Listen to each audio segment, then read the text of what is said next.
Welcome to another episode of the Dent Digest live show. What's going on, guys? So you see, it's just me here.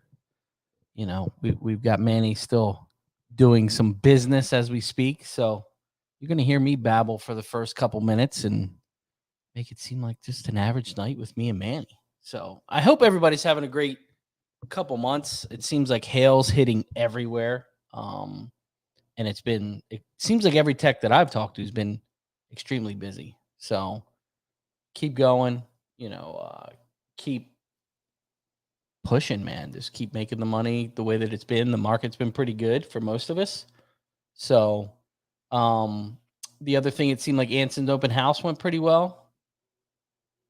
You know, I don't think it was as big of a turnout as they expected, but I think that they still did pretty good. I think there's just so much hail and so many guys working all over the place that um, it's hard for guys to get away right now. So the other thing I'm excited about was MTE Vegas. So MTE Vegas, they did finally drop that website and the dates and the hotel information. So if you guys are going to go, it looks like their competition is going to be pretty good. It looks like it's a relay. So I don't know if Manny's planning on doing the relay. So we'll have to find out as soon as he pops in here. I do have another update. I know we talked about it, I guess, 2 weeks ago on the Dr. Color chip touch-up system that I've been using.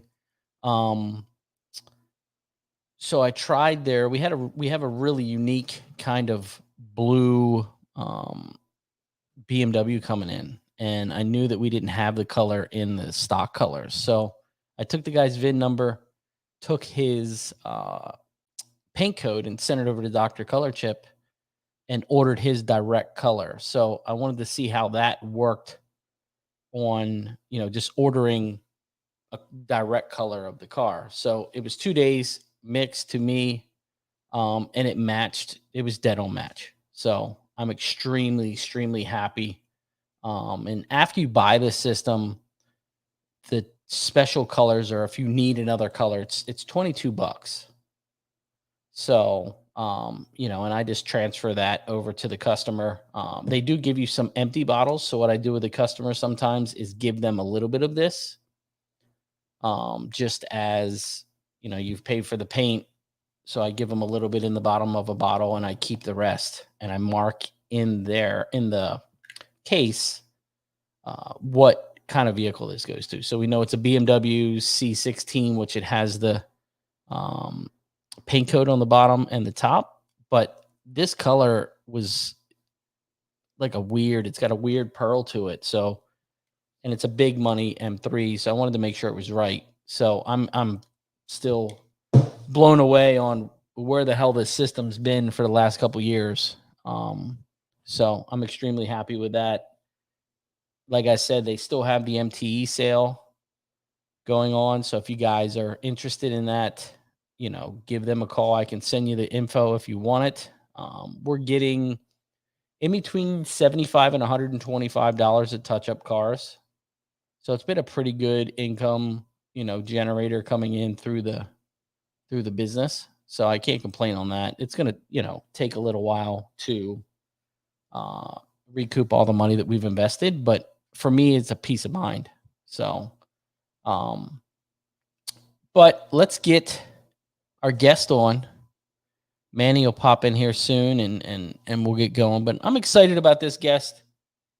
I've seen Greg, from a couple years ago to just catching up to him again this year at MTE. And me and him had a crazy long talk at the bar, which everybody talks at the bar at MTE. So let's get him on and get going with this. I want to get as much out of Greg as I can because he's an extremely wise man. So what's going on, Greg?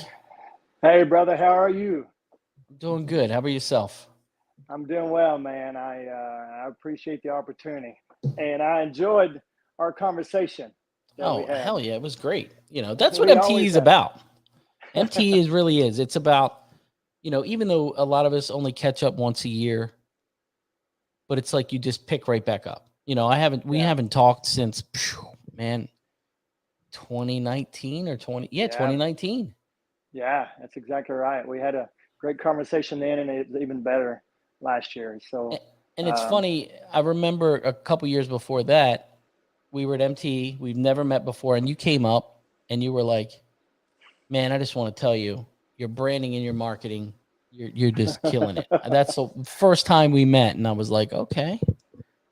You know, I think that's important, man. You know, we have an industry that's valuable, and you see guys coming in, and obviously marketing's huge. I should do more of it, but you're a rock star in the marketing world when it comes to pushing dents and running a PDR shop, retail shop. You're doing a great job. I was very proud of you, and so look, I don't meet a stranger. I want to let you know, hey, you're doing a great job, brother. Keep it going. He will, and he'll give you some tips around the way, because we'll get into it. But you know, Greg's been through some stuff. You know, he's been at the top, he's been at the bottom, he's working his, you know, way back up, or you know, you've been there. So that's one reason Right. I wanted to get guys on, because it's funny that we're having this conversation, because I get a lot of young techs that call and reach out and just ask questions, and I'll take anybody's call. And it was the other day. It's probably in here watching.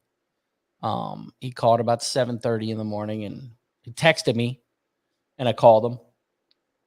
And you know, he's going through some family stuff, and he's finally got his business to where he's really been busting his butt to get his business grown and working through things. And then he's like, I always feel like something sabotages me, you know, something on the outside's coming in. And I was like, just get used to it. Because this is life, right? This is all about life. This is about what is important. Granted, all of our businesses are important, but on the other end, family's important. Sure. Friends are important. So you have to kind of learn somewhat of a balance there the best you can. But that's what I explained to him. Like, look, when you're at work, it's work.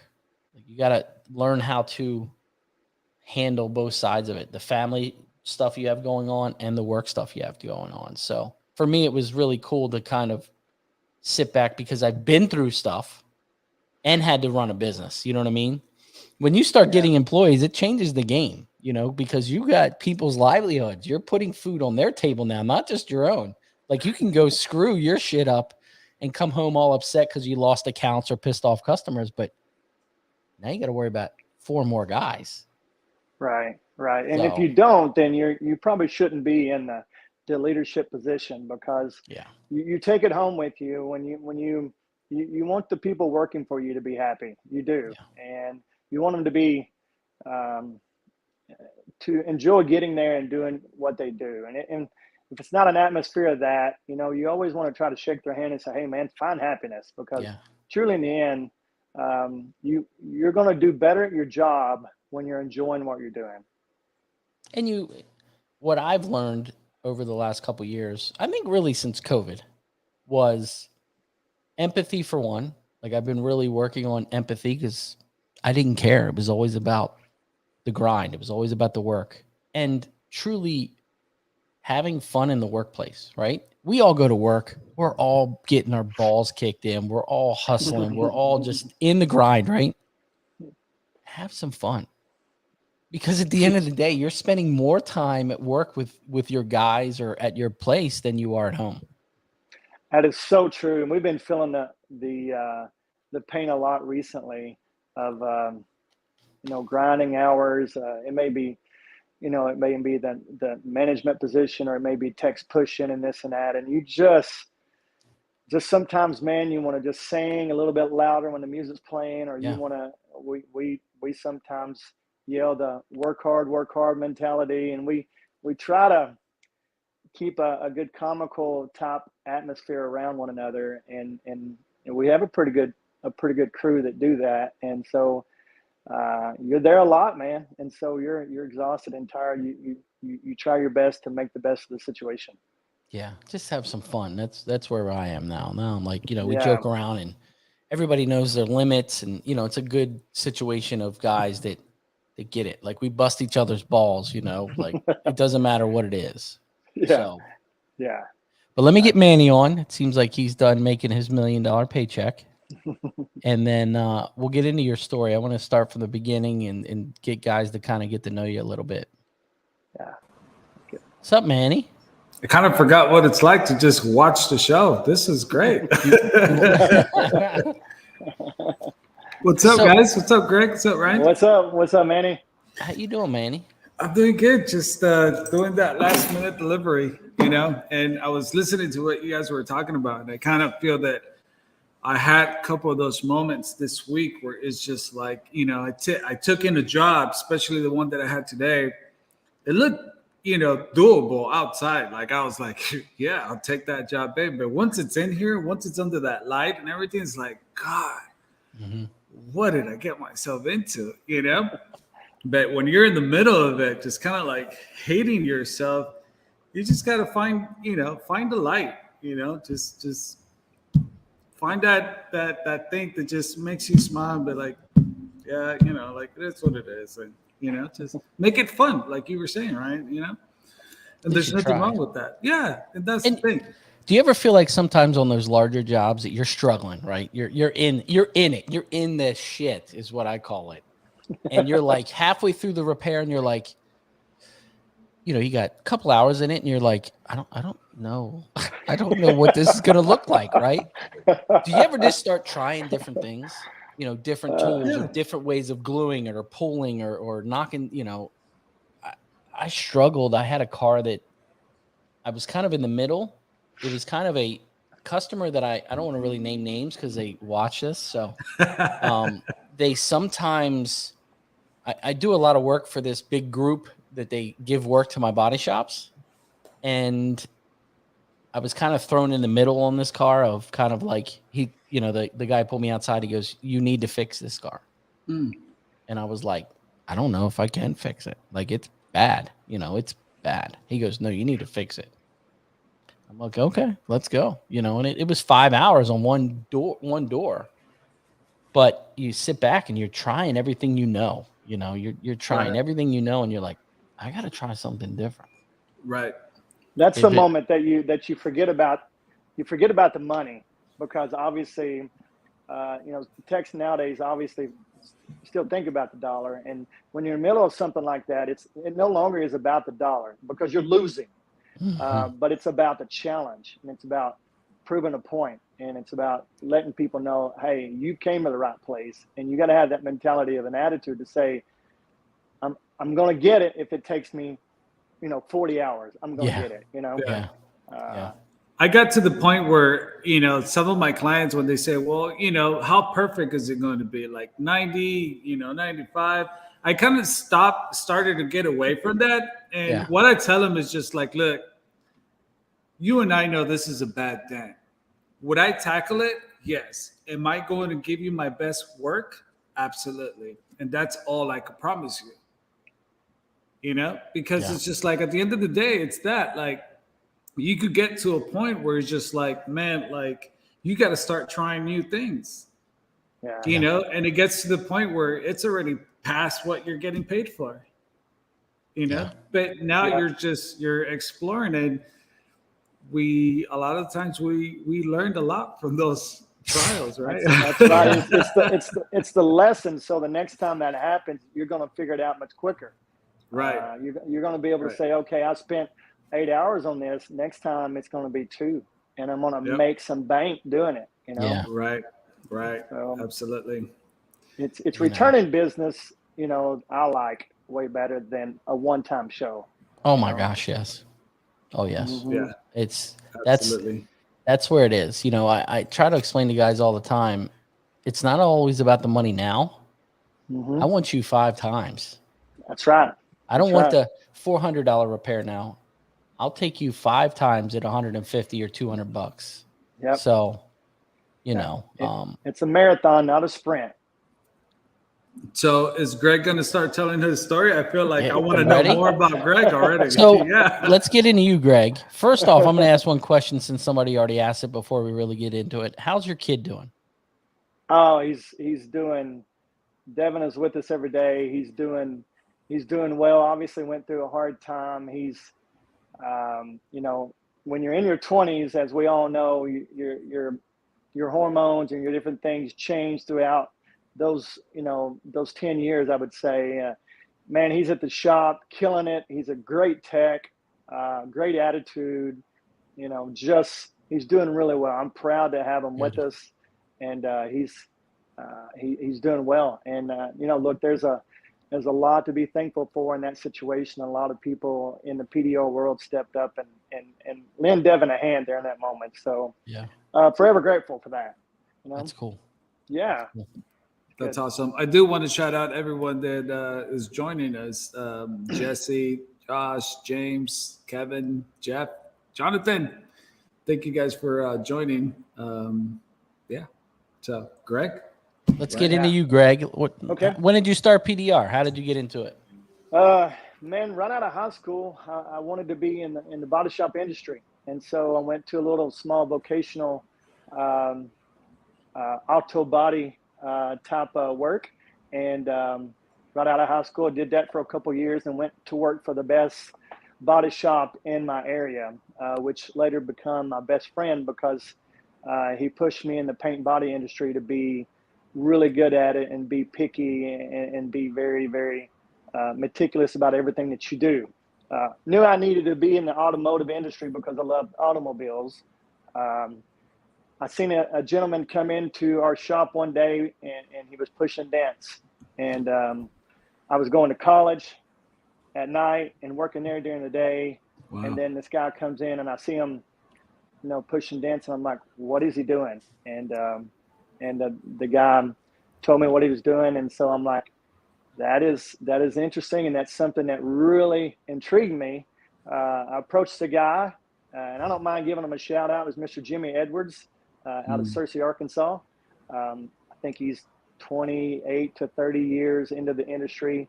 Wow. I seen him do it and hit him up to train. So, hey, Jimmy, would you be interested in training me and let me work for you? And back then he had no interest. He didn't want any competition. He didn't want anybody else to know what he was doing. And I got it. You know, at that time I was like, you know, I'm going to find out how to do it because it was something that interests me. So I looked online, was looking around and found a place in San Diego called Right Look. And it was, you know, obviously a small training center. I spent the money, jumped on a plane and flew to San Diego. Got me about 7 days of training. And after that, I came back home, continued my college and working on panels in the garage, practicing it. I got to the point to where I was challenging myself and got, you know, I felt pretty confident enough to go out and start selling myself to used car dealerships. And I still remember the first dealership that gave me the opportunity, and I still do work for them today. And, wow, that's cool. Yeah. And what year was this that you went to training, Greg? Sorry. I went in 2000 is when I got out. Yeah. Wow. Yeah. October 2000. Okay. And I came home and like I said, it's just practice and practice and practice. And the guy that's the general manager of that dealership is still a dear friend of mine. And I just continue to work and challenge myself to get better.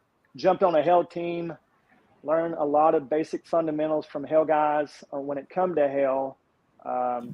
One thing that I did specifically myself in the winter when business was slow is I would challenge myself to fix bigger repairs to where we didn't have the Kiko system. We didn't have the glue tabs. We didn't even have well tails back then. You know, it tells you how far away that was. We did have some Worth that was trying to come out and do some glue tabbing later on in the year.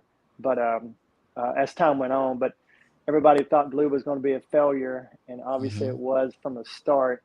But big smashes back then. I was trying in the winter just to try to stay busy and try to keep my family taken care of. And back then it was challenging, so it was fun. Typical door dings wasn't that big of a deal, but as any technician that wants, I didn't necessarily say I wanted to be the best. I just wanted to be valuable to the people around me. So I continue to try to basically be the bread man. I was a lot guy that would go from, you know, dealership to dealership, body shop to body shop, and wouldn't necessarily have a sales pitch. I would go in and say, you don't know me, I don't know you, but just give me an opportunity. I'll fix one for free and just show you what I can do. So you pick it out. And that philosophy gave me a lot of work. And but I also had the salesman side of the situation to build friendships throughout the process. Yeah. That is a huge part of it, because you the friendship is still to this day is very valuable. What's one key point to how do you build friendship? Well, you know, Paul Corden's really sharp on sales. Paul has really given me a lot of ideas and interests. You find certain things that you can relate to them with, okay? And it may be something as simple as, you know, the guy's wearing a Dallas Cowboy, polo or something, or maybe he's got something on that you can relate to. Yeah. And you somewhat build a rapport. More than anything, it's other people that know them, that know you. And,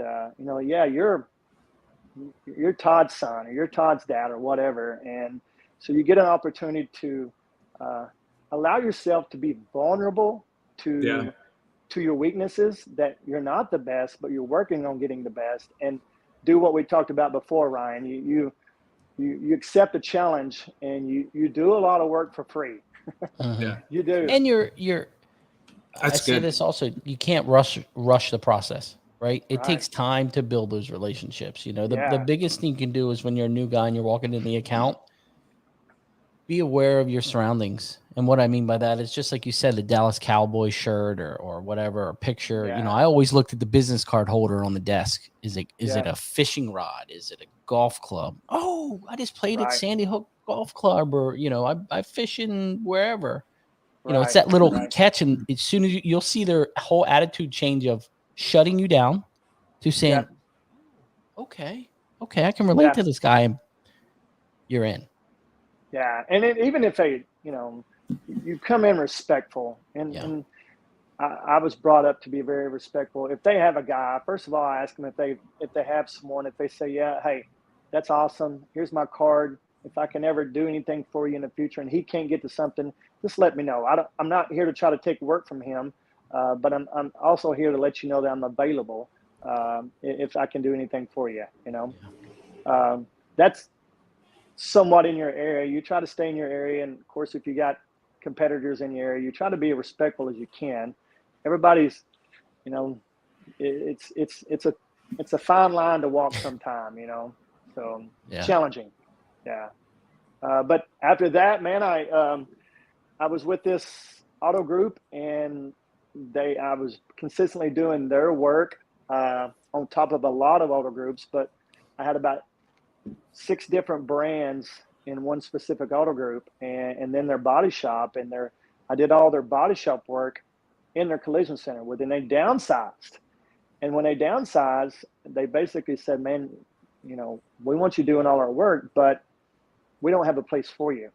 And so at that point in time, I don't know that there was even really a PDR retail shop around. This is about 8 years ago in my area. There's only really 2 in the state currently. And I took it upon myself to say, I got to find a place that's somewhat centered around all the accounts and centered in the city that I was in. And I instantly chose to pick a place with some overhead, obviously. And I just kept maintaining their work. And when I did that, I'm like, why am I not advertising retail? And so at that point in time, I started thinking, hey, I'm gaining a little bit of speed here retail wise. And so I started just keep going until I had a retail shop going pretty nice. So what year did you open your retail shop? I don't remember exactly the year, but it was 8 years ago. And I didn't really even open it. It was just a shop. And I didn't necessarily say, oh, grand opening. It was just something that I had people coming in the door.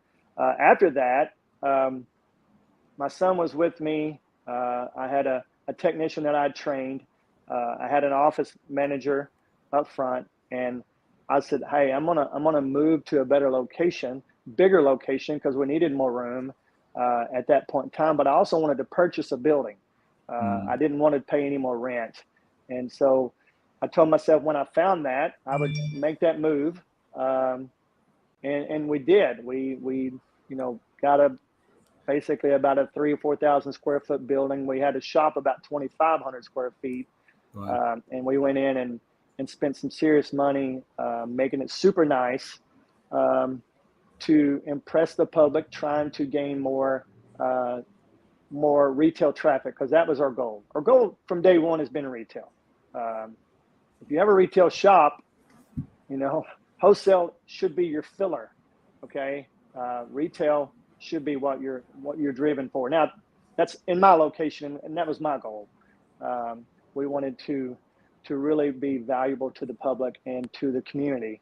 So we invested in a nice building, spent a good 50, maybe 60,000 on the building, making it nice flooring. I put some super nice flooring in it, and we had it going. We had 4, 5 techs, office manager, and me. Wow. We had it going pretty good.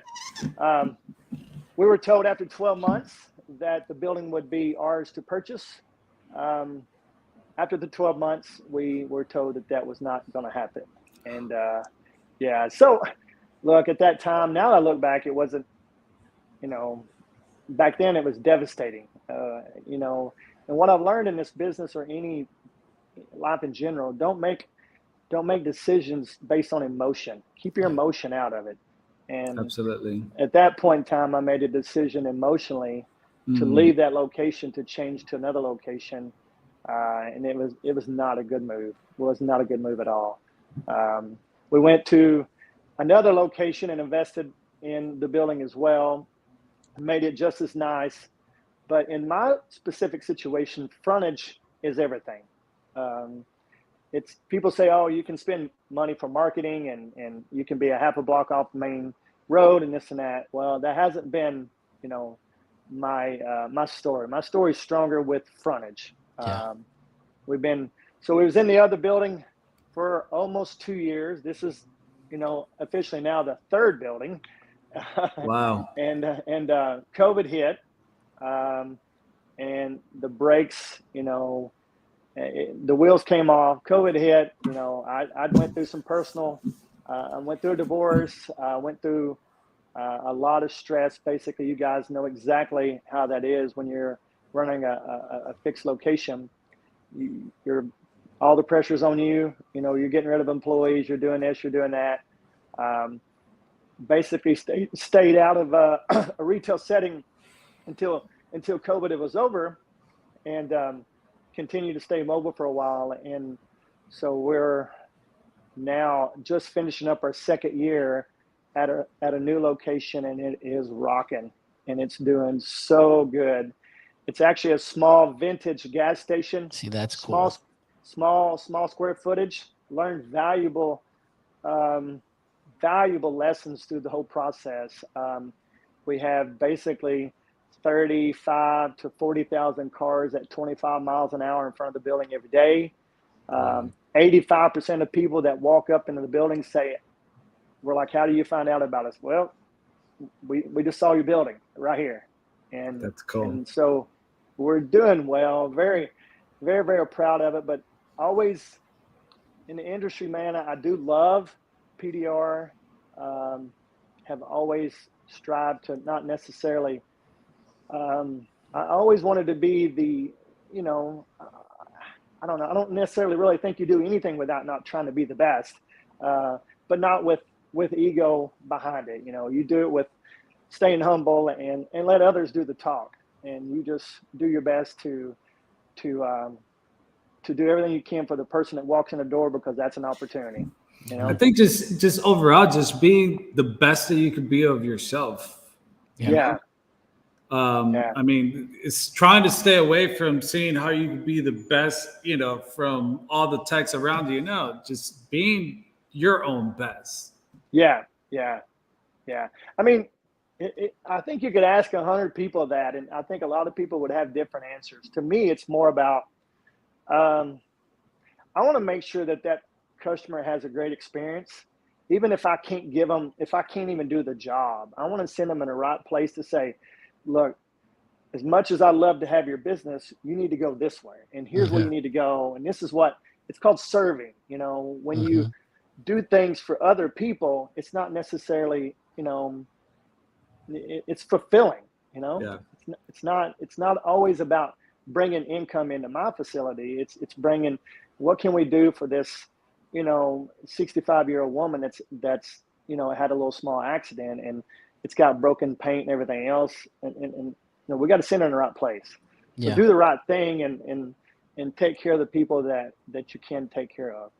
Yeah. Honesty always wins is what I tell my guys. Oh, yeah. And they're like, what do you mean? And I'm like, I could sit here and tell them, you know, perfect example in the PPF world, in the paint protection film world.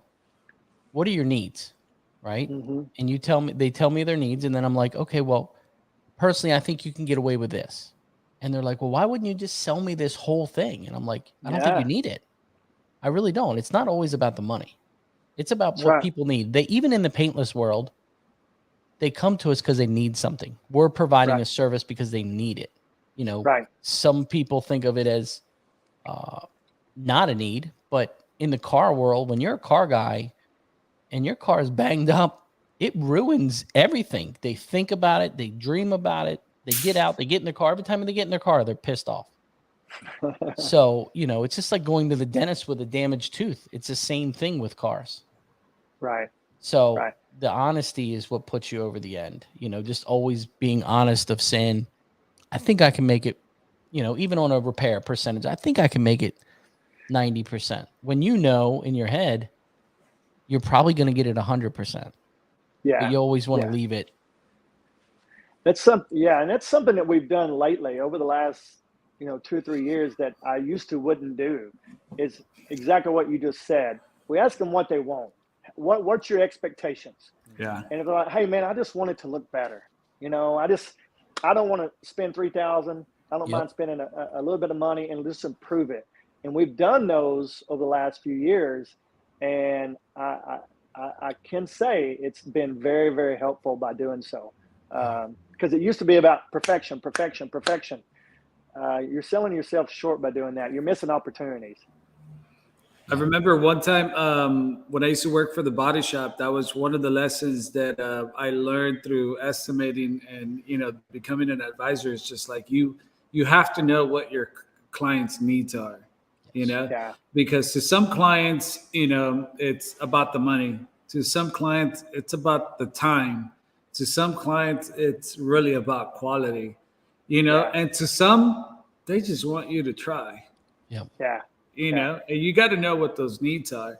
And that's something that I started doing also not so long ago, maybe about less than a year, is trying to ask the clients just, you know, straight up, all right, you know, what are we trying to accomplish here? You know, because in a lot of the cases, it's just like, it's a really bad dent. And it's just like, you know, it's you just never know what to say. Sometimes you get to a point where it's just like, man, I just want to make it better so I could sell the car. Oh, let's go, you know? And and if you don't know that, you could approach it in a way where like, oh no, you got to go to the body shop. You know, it's just like, no, they're just trying to make it look better. Yeah. You know? Now, do you feel like the industry has changed even since COVID with repairs? I feel like damage is much worse, or are we just fixing larger damage? Do you know what I mean? I think the technology is getting better. You see guys, you know, I mean, you see Bryce offer specialized training for techs that want to get better. I think the technology is getting better. Technicians want to get better. You know, the value of PDR is going higher. You're getting more numbers, more prices, better money for everything. I think insurance companies are recognizing the value even more. I think what we're all doing is one hell of a job at continuing to push the value of what we do in a way that's it's a proven method. It doesn't, it proves itself. All you got to do is educate them a little bit and show them the value, and it sells itself. It's easy to sell, easy. Since COVID, absolutely, it's getting better every year. Now you got some people that just want to be health chasers, and it's okay. There's nothing wrong with that. But us shop owners, we want to make sure that insurance companies tell me all the time, we value what you're doing because it's reputable, because you have a shop and we come there every day, and we have an issue, we know you're there, and it means so much to us. And I'm like, bring it on, buddy. Let's go. We're here, So since COVID, it's only getting better. Absolutely. What I was going to say is that I think what's changed is that Bryce Kelly started posting more stuff. Man, he's an amazing tech, even more of an amazing guy. He's such just a nice, humble guy, man. He takes time out of his day to talk to everyone. But he just keeps getting better, and everybody's like, I just want to roll my stuff outside sometimes. It's like, Bryce, really? Did you just do that? No, I think I'm not the only one, though. I think a lot of us do. My technician who works with me today, he was just like, my friend asked me if I could fix this dent for him, and I told him no. I said, did you just see what Bryce Kelly posted the other day? And you told him no for that? And we just both started laughing because it was just like, Yeah, it does some crazy things, but some people don't understand that we're sitting in an AC shop every day, okay? Mm-hmm. So we got climate controlled, and, we're pulling panels off and set. This dude's doing it in driveways, Remember that. He's doing it in driveways and parking lots, and doing, so he's on a level of his own pretty much, Yeah. I don't know how he does that. I couldn't do it. No way. He only knows. I mean, that's what he said, when he was on the show. He was like, it's what I know. Yeah. I mean, that's what I know. I can't imagine if he had an air conditioned shop with a frame machine. Oh, yeah. Wow. Yeah. I mean, it's impressive. And as you get older, you start, I'm 50. I sit back and think about how I'm going to feel the next few days after I do a repair. Yeah. And so instead of working on the bottom of a door, I pull a door off. I set it on the stand. I do everything in the convenience of a chair or a good position. And you will learn the hard way if you don't. And I also, it's weird getting older because I'm 45, and when I go to MT, I look at, Dave Stream used to have all the tools that would help with body, and I was like, man. But let me tell you, some of the tools I bought the last year, perfect example, the Jaybird, just the amount of just a little bit of power you have to, use the tool. Yeah. I'm like, man, I was using a dent dial, great tool, took a lot more power. Mm-hmm. The Jaybird's just very easy and, works with the body. I feel a difference in some of the tools I'm using because of the technology has changed for us old guys. Yeah. And it's you better pay attention. The young guys need to be paying attention right now, because it does happen. It's out of your control. You better stay in shape. You better do your best to eat the best you can, because your body is your tool. And if you allow yourself to, stay in a weird position for a few hours, pushing a certain way, and it's not hurting right now, it's only going to get worse. So you better. Pad. Greg, what would you say are 3 tools that are like some of your your best, well invested tools that Well, that's a hard question. You caught me off guard with that. Look, to me, the PDR Power Box to me has been game changer because of the lack of having to put up with an oil can dent that you can't finish. Okay, so as Ryan said, being able to use it in many different ways. I just used it yesterday. We had a hood that was flopping, and I shoved a weld tail about 12 inches into a double aluminum Ford hood in that area up by the latch assembly, and put the wand on the weld tail to strengthen up the dent to keep it from flopping. Wait, we didn't what? have that technology, Okay, tell me again. What did you do? So Okay, you so shoved the whale around, tail in there. Did you scrape like with the whale tail yes, underneath the dent? yeah. And okay, so I had the blue 1.25 inch whale tail. I had the hood off, and up toward the latch assembly, front part of the hood, I come in from the back side, and I had a dent that was flopping, basically a softball sized dent that was flopping. Somebody tried to fix it. They bring it to me and said, "Hey, we can't fix it. Can you fix it?" I said, "I'll give it a shot." So I shove a whale tail up there and was working the dent, and it wouldn't stay.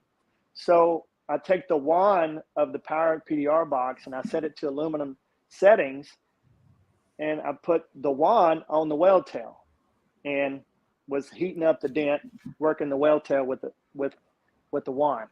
You could do And that? I mean, it's transferring the electricity through there, so that makes sense. You serious? Anyway, it worked, man. I had never thought about that. Wow. Manny, Yeah. you don't use it much, do you? I used it yesterday, and I used it maybe about like 2 weeks ago. It comes Yeah. in seasons, like sometimes I don't use it for months, and sometimes like, Yeah, look, you can every also week. pull Wow, the that's wand crazy, out Greg. Thanks for sharing that. pull the wand out of the handle and go to Home Depot and get a piece of brass copper wire and beat it flat, stick it down in the wand, and it's bendable then, okay? So you run electrical tape around it and to the very end, so you can shove it underneath braces or in tight areas that, that you wouldn't be able to do before. It Is that allows a you to Doug set. thing? Was Doug doing that? Actually, I Tim remember Corden seeing- taught me that. Tim Corden taught me that. And I was like, I've never heard of that. And he taught me last year. Tim was here working hell with us, and he gave me that is idea, crazy. and it worked. I use it all the time. It's so great. So Power I'm gonna PDR box to me. I'm gonna call you Greg Van Corden Kelly. Look, I love Tim and Paul. They've been huge assets to me. I think a lot of both of those guys. They've done a lot for the industry, man, that they don't get enough recognition for, in my opinion. Yeah. I mean, the pricing structure that Paul's established is, I mean, we're all more and more, valuable in our industry because of that, And so, the sales side that he's taught, how to sell it, and he's still teaching it today, and he's been huge for us all. As far as more tools, obviously the Power Box. I think everything that Kiko has been valuable.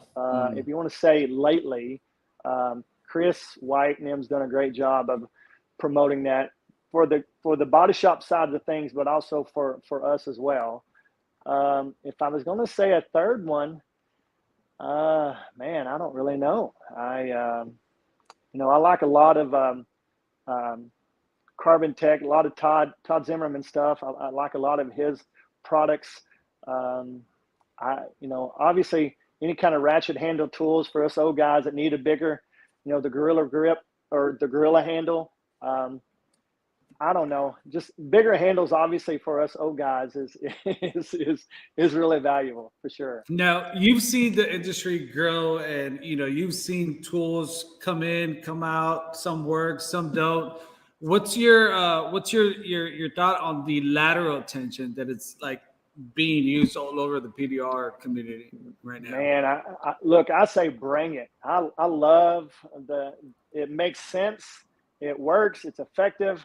I think Bryce does a very, very good description of it. If you look on his page, he has a description of a piece of paper that's moving, and and perfectly described. Lateral tension is something I don't even know where it came from originally, but it's effective. It works, and it's just another tool, that we're going to look back on like a glue, glue tabs, like where'd that come from? But it's valuable, and it allows us all to get better. And Yeah. that's what we want, you know. Let me So- ask you this now. Is there anything, is there something in the industry that maybe that you haven't seen that you would love to see? You know, maybe a tool that you've thought about that maybe, I don't know, maybe you've created yourself that you don't see it out there that you would say like, man, the industry needs this. I would like to see, and I don't know that there's anything like that, anything pneumatic that will allow you to be a little bit, as you get older, and maybe you don't have the strength and the power to push out a dent, maybe something that's powered that allows you to get a tool in a certain position to push a dent out with some kind of either electric or air or whatever. I think that would be really cool. Motorcycle tanks in general, they take so much energy to push them. Or, you know, look, we're looking at high strength steel, we're looking at aluminum. You know how much more it drains your body to push that stuff. So is there any kind of certain tools out there that we can come up with that allows us to take a little bit of the pressure off the strength and the joints of our body and be able to push with some type of other, you know, alternative energy, I guess. I'd love to see that. I don't have anything. A lot of the tools that you know, that we all have, we've just taken them and adjusted them here and there and to make them better and use. I think that's common for all of us, you know. So What's your go-to glue? man, that's I've been using a lot of Todd Zimmerman's glue. It's the lime colored green. Mm-hmm. I don't know what he calls it. I use a lot of that. I use a lot of hog glue. Now, the reason I use a lot of that is because I won this huge sack of glue at Mobile Tech in a drawing. So I have like 150 sticks of it. So I've been using it, and I started using Todd's glue, and I like it. You know, I love the collision glue in bigger repairs. I think it's valuable, but every day, if I was going to pick a glue, I would probably say Todd's glue is the one that I've used over the last 6 to 12 months more than any of them. Yeah. Okay. I don't know. What about you guys? What are you guys using? You can't ask Manny that question because Manny doesn't fix dents. So I use Cactus Green, and Josh has really got me using some Cam Auto. Yeah. On the lower temp gun, so not as high where it should be. Yeah. So we've been using more Cam.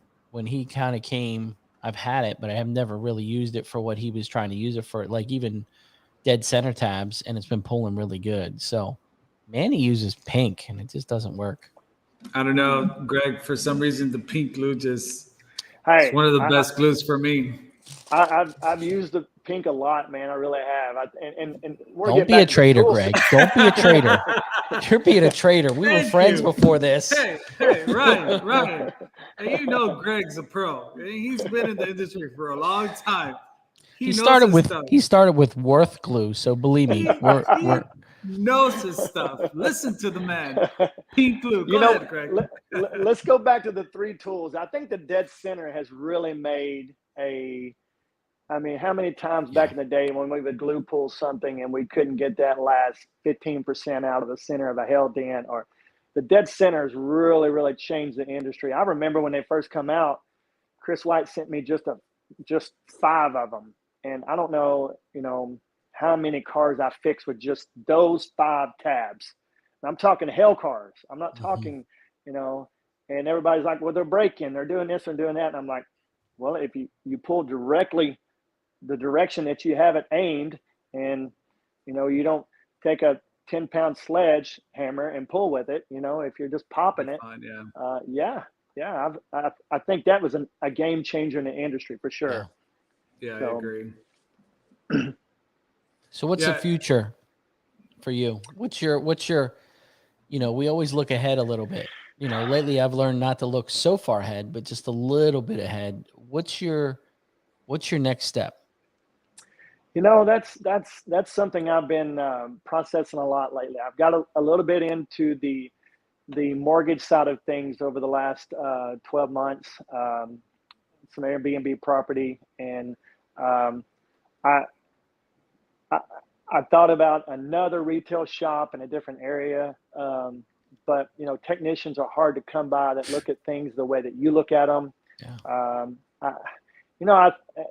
I think about Devin's future. I think about, what I've established at this point in time. What can I do to help him progress forward with, his family, and can he take what I started and run with it? And, I don't necessarily have an answer to that other than just really enjoying the last 23 years of the consistent people that would come in that I wouldn't make that much money off of, that just keep coming back, and it's allowing me to make money off of them finally. I'm enjoying what is it that you're enjoying the fruits of your labor a little bit, and I'm thankful for that.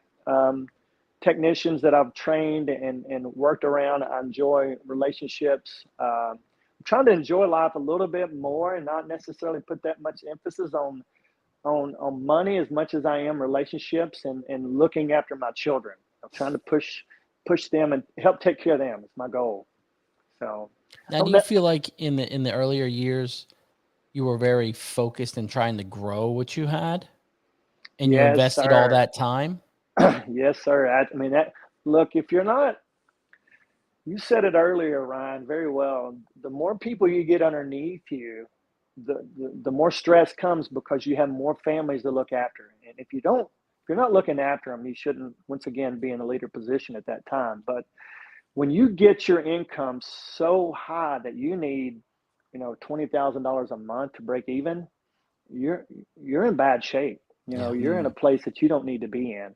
And you allow yourself to be a very miserable person.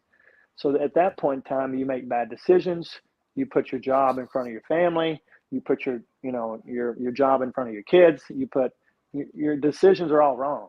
So keep your priorities right.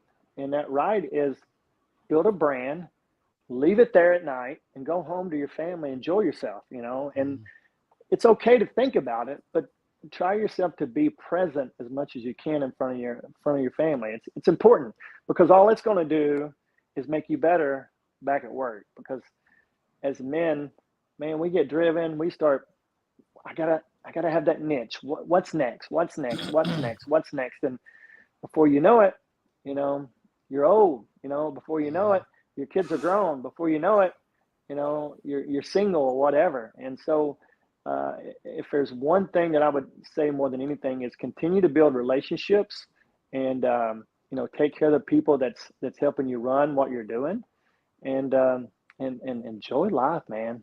It's too damn.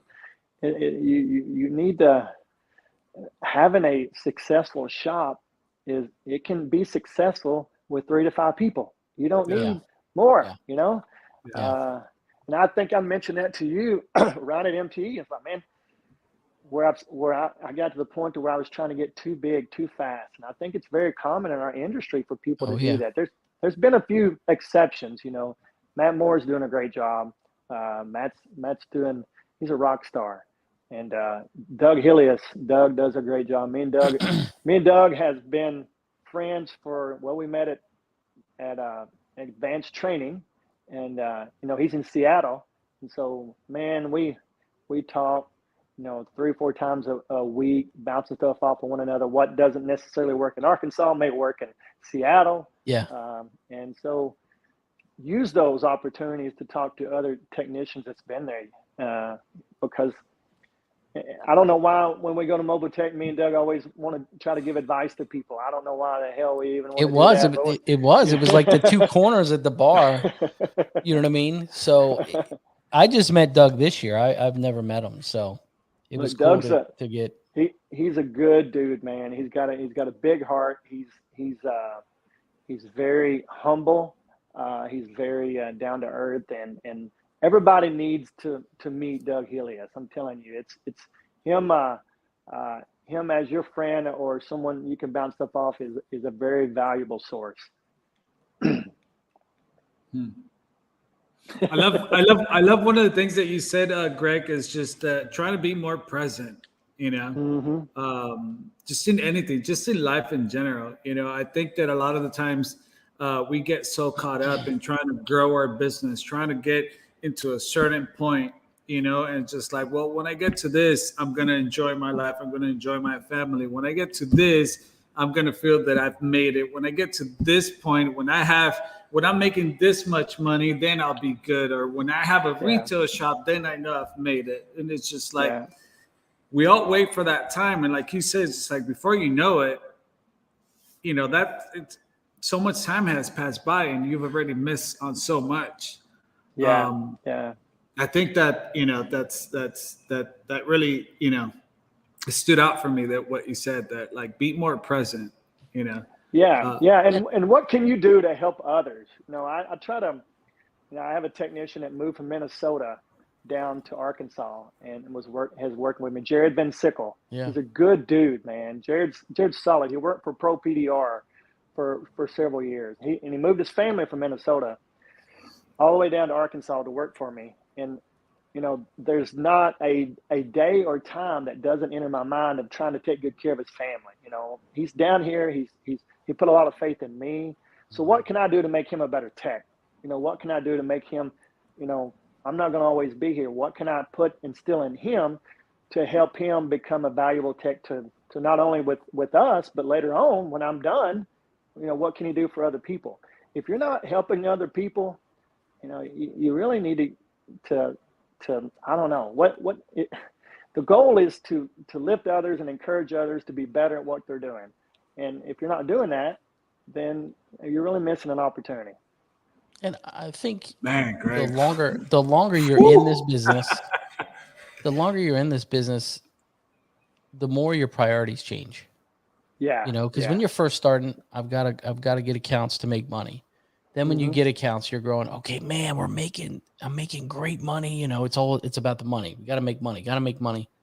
But then you get to a point, you know, perfect example, me personally, I'm enjoying customers coming in and saying, "You've done good." You know, repeat customers coming in and saying, "That's what the money's coming. It doesn't matter. Yeah. I don't care if I bill nothing today. It's okay." Yeah. But it's that point of me personally sitting back saying, "Did okay." You know what I mean? And same thing with you, Manny. You've got customers that come back and they're like, "You're the best. You're the only one that I trust." Yeah. So that's the stuff when you get to that point to where you're like starting to enjoy it, because you can sit back and reflect and be like, okay, because none of us give us credit. None of us give any of us credit of where we came, you know, where we came from and what we've done. Right. Like this client that just left, you know, the job wasn't perfect, but it sure looks a lot better, you know. And I walked out there and I'm like, hey man, like, you know, I have some details here, I have this stuff. It's just like, man, like, you know, I had to settle somewhere, you know. And then he was just flat out just like, Manny, I like it. You've been straight honest with me since the beginning. You were totally upfront. And, you know, the fact that you show it on your social media, you're not scared of showing what you're doing. So it's like, that's all for me. It's like, that's, you know. Transparency wins. That's right. That's right. Right. Transparency, you know. And I always tell that to everything. Like, life, it's easy. Just be honest, be truthful, do what you can. Don't cheat, don't lie, don't screw people over. Be humble, be respectful. You'll be fine. Right. Exactly. Great Treat point. people like people. Yeah.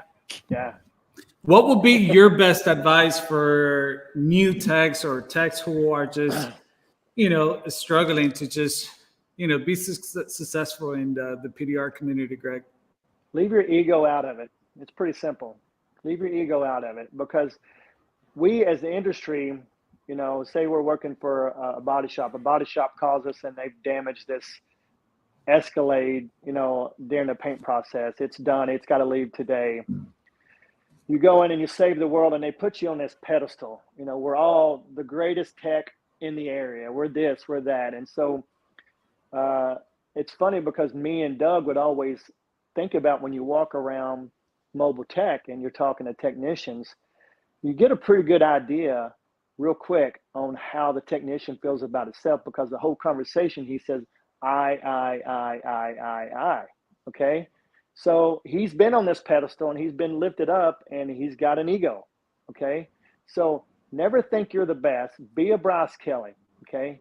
He's one of the guys that's one of the top technicians in the world, period. And he's the most humble, nicest guys on the planet. Don't let your ego go so far up that you're too good to learn from a technician that is, I learn stuff from my son all the time. I learn stuff other techs all the time. So the moment that you quit trying to learn, you just need to leave, man, and get out of the industry, because you can learn one little bitty thing that changes your whole day or the whole repair process. So my advice is never allow your ego to get in the way and always keep learning, man. Always. Yep. My laptop's on fire. Man, it's so Greg. true though, man. It's so absolutely true. Absolutely. Yeah. 100%. Yeah, absolutely. It's How can easy to people find you, Greg, if they want to just, maybe get some advice from you or just. Man, yeah, look, I'm obviously in Arkansas, Central Arkansas. My business is called Dent Masters of Arkansas. We like I said, we're in a fixed location. 501-764-6900 is the office number. You can find me on social media, just under my name. My personal cell number is 501-207-3303. Look, anything I can do for anyone. I'm not by far the best tech in the industry. Okay. I'm just here to provide a service for my local people. I'm not trying to impress technicians in other countries. I'm just here to try to impress my customers and make them come back again, And Greg's no bullshit. He will sit there and literally help you through a problem. So yeah. Me and Doug, I think Matt Boyette came up to me and Doug and a couple years ago, and we sat down with him and his wife at Mobile Tech for 2 or 3 hours talking with Matt prior to Matt getting in his own retail shop. And he was picking our brain, and Matt's a phenomenal guy. He's a great tech, Hell Tech and Smash Tech. And so he was asking us questions, and we don't have a retail shop system figured out, but we got stuff that works, and we don't care to share that, with people. And Matt was so he's doing well. We're proud to know that Matt's doing well. But yeah, whatever we can do to help, man. It's not don't even hesitate, That's awesome, man. Hey, Doug, you're coming up, Doug. You're on the hit list, my friend.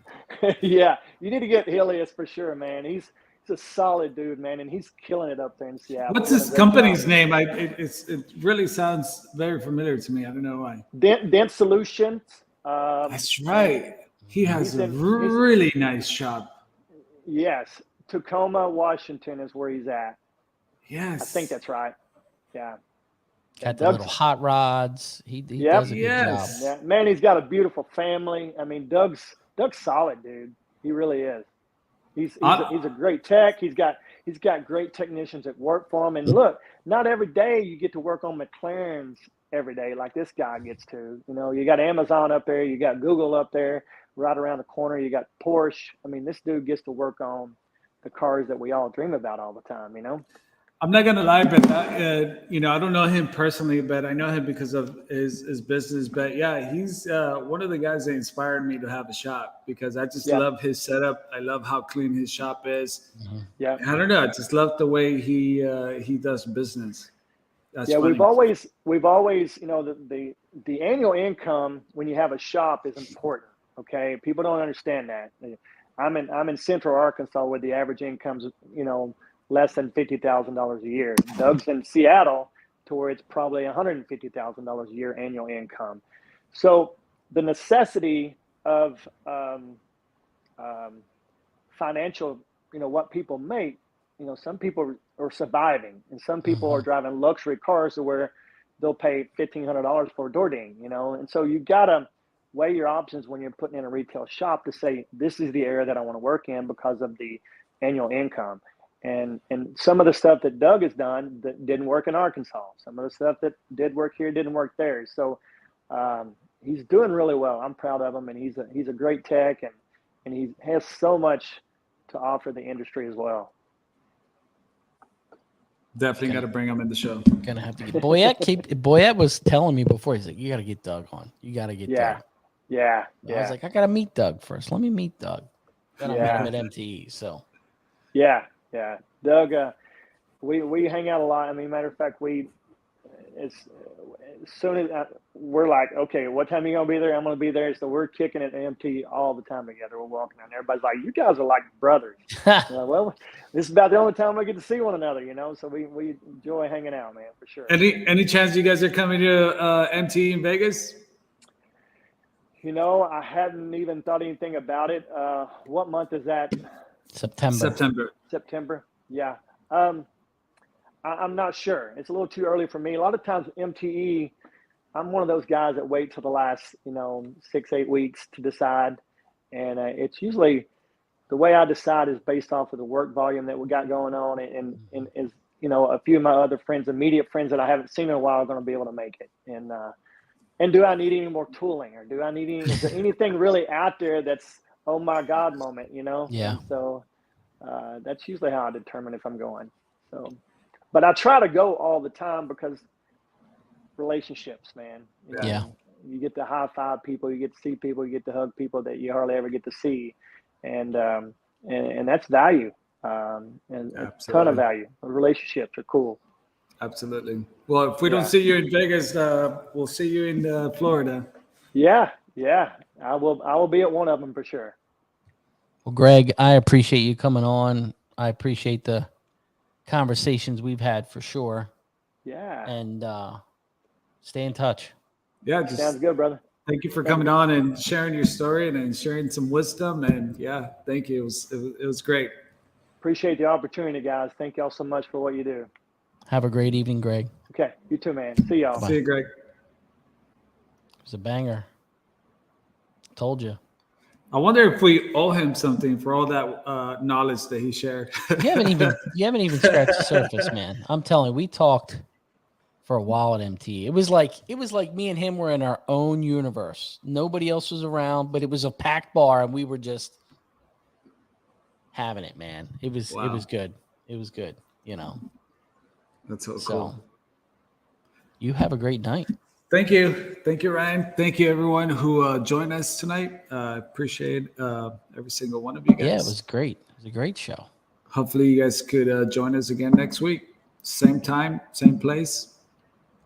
Make money. Wash your hands and keep it real. All right. Thank you, guys. See you guys. Ryan. See you. Happy anniversary, by the way. Oh, yeah. I'll see you later. Have a good night. See you guys.